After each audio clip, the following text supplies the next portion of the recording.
Helium-3 fusion.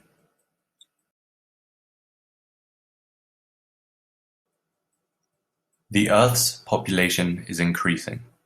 More fossil fuels are being used up and sea levels are rising. The increase in the Earth's surface temperature will cause a runaway greenhouse effect, heating the surface enough to effectively melt it. In 3.5 billion years, all life will cease to exist. We now need to look to the stars in search for our next Earth. As of 2017, the nearest inhabitable planet is thought to be Proxima Centauri, literally meaning the nearest star. Its terrain is very much like ours, rocky.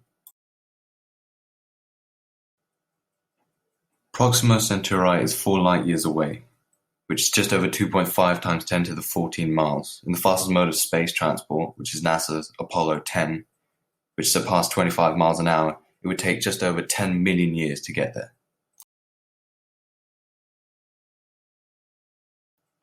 This is a major problem. It would take too long, require too much fuel, and too many resources would be needed to maintain the transport of people.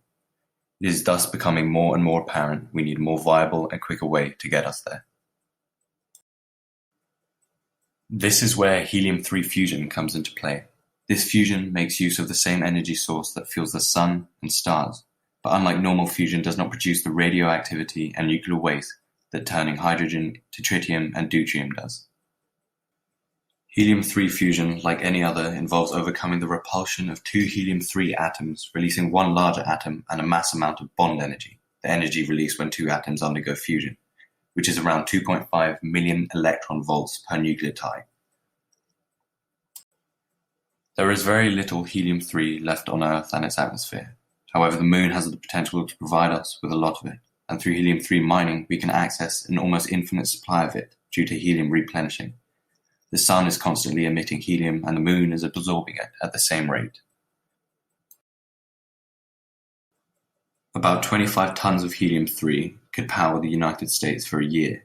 This means that helium-3 has a potential economic value in order of 3 billion a ton, making it the only thing remotely economically viable to consider mining from the Moon, given current and likely near-future space travel technologies and capabilities. Helium-3 fusion could therefore provide a highly efficient form of nuclear power with virtually no waste and no radiation.